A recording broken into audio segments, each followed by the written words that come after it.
Chapter 3. Attunement by Iron. Hilara's shock was a crack in her hardened facade. For a breathtaking second, the seasoned peacekeeper was gone, replaced by a woman staring at an impossibility. The griever's shadowy claws tore through the last of the drywall, but her gaze was locked on Leo. "Iron?" she repeated, her voice a strained whisper. "The old, sealed-up fireplace?" Leo yelled, the knowledge from the Codex echoing in his mind with absolute certainty. "There's a poker, wrought iron from before the gas conversion." He didn't know how he knew that. He'd never paid attention to the bricked-up hearth in the corner of his living room, another useless feature of a cheap apartment, but the Codex knew. It knew every object in the room, its composition, its history, its potential. The griever surged forward, its form coalescing fully inside the room. It was bigger now, more defined, fueled by its rage. It towered over them, a vortex of shadow and despair that sucked the very color from the air.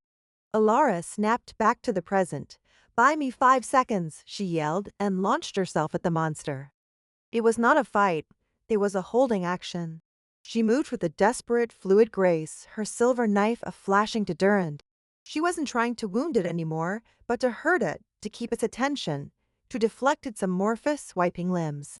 Each parry left sizzling trails of light on the creature's dark hide, but it was like trying to stop the tide. The griever absorbed the blows, its form wavering and immediately reforming. Leo scrambled for the fireplace, a discarded pizza box, a pile of unread mail, and a dead houseplant covered the hearth. He swept them aside with a clatter, his fingers searching frantically along the grimy brickwork. There, tucked into a recess he'd never noticed, covered in a thick coat of dust, was a set of antique fireplace tools. He grabbed the poker. It was heavy, solid, and colder than the Codex. It felt brutally, primordially real. "Alara!" he shouted, brandishing the iron rod. She dodged under a sweeping shadow claw that tore deep gouges in the floor where she'd been standing. "Don't just wave it around, hit it. Hit it, right." Leo, whose only physical exertion involved carrying groceries up 3 flights of stairs, was supposed to attack a monster from another dimension. His heart hammered in his ears. The whispers from the creature intensified, no longer sorrowful but full of menace. "Insolence, pretender, the prison will be reclaimed." He took a hesitant step forward. The griever seemed to sense the iron in his hand. Its featureless head swiveled, its gaping maw of splintered energy fixing on him. It dismissed Alara as a nuisance and surged toward Leo, the true threat. There was no time for finesse, no time for courage. There was only raw, instinctual terror. As the wave of chilling despair washed over him, Leo shut his eyes and swung the heavy iron poker with all the panic strength he possessed. The impact was jarring. It was nothing like hitting something solid. There was a hideous, resonant slien that was both sound and sensation, a psychic bell tolling inside his skull. The griever shrieked, a sound of pure, unadulterated agony that shattered the last of his windows. Where the cold iron made contact, its shadowy form didn't just sizzle. It violently unraveled. It was like dousing a fire with a bucket of water, a sudden, catastrophic dissolution. But the real shock came through the poker. A jolt of energy, cold and electric, shot up the iron rod and slammed into Leo's body. It wasn't painful, it was connecting. The charge flowed through his hands, up his arms, and straight to the Umbral Codex, which he still had tucked under one arm. The obsidian block flared with an inner violet light, and the floodgates opened. It wasn't just knowledge anymore, it was understanding. A torrent of data, emotions, and memories poured into him, not from an external source, but as if unlocked from within his own DNA. He felt the weight of centuries, the quiet resolve of dozens of his ancestors. He saw flashes of other times, other places, a warden standing on a rain-lashed Victorian rooftop, a warden in a dusty library in Alexandria, a warden facing down a different horror in the neon-drenched alley in Neo-Tokyo. They were all his family. They had all held this burden. He understood now. The Umbral Codex wasn't a cursed object. It was a tool, a weapon, a key, and above all, a prison of unimaginable importance. His great-uncle Arthur hadn't been an eccentric historian. He'd been the warden, and upon his death, the duty, the attunement, had passed to the next in the bloodline, to him. It wasn't a choice, it was an inheritance of cosmic scale. The griever recoiled, its form flickering, a huge chunk of its shoulder simply gone.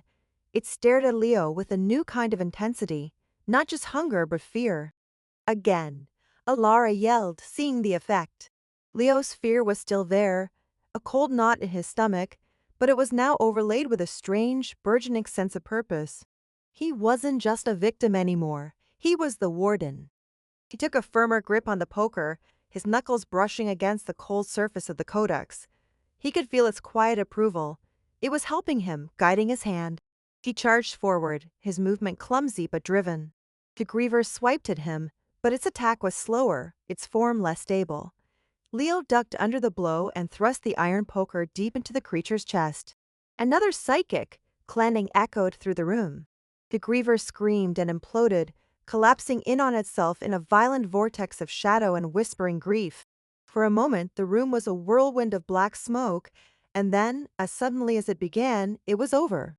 The smoke dissipated into nothingness, leaving behind only the cold, the smell of ozone, and a profound silence. Leo stood, panting in the wreckage of his life, the iron poker hanging limp in his hand. He looked at the spot where the monster had been, then at the codex, then at Illyra. She was staring at him, her expression a mixture of awe and profound alarm. "The codex," she said, her voice low. "It bonded with you. The attunement, it's complete." Leo nodded, his mind still reeling from the influx of ancestral memory. "It's a duty," he whispered, finally understanding. "My job is to be its warden." A grim look crossed Alara's face. She retrieved a small, metallic device from her coat pocket and glanced at its blank screen. "You did it, kid. You fought back and you won." A tiny spark of pride flickered in Leo's chest. He'd done it. He'd actually done it. But she continued, her voice shattering the moment. "There's bad news." She gestured to the destroyed room, the shattered windows, the hole in the wall. "This much raw power, the discharge from the griever's unmaking, the flare from the codex's attunement. It's not quiet. It's the supernatural equivalent of a bomb going off." She met his gaze, her weary eyes holding no comfort. "You didn't just banish a monster. You broadcasted your exact location and the signature of an unbound codex to every faction, every scavenger, and every predators in this city. The griever was just the warden's dog. Now the whole underworld knows the prison is open for business. We have to go right now."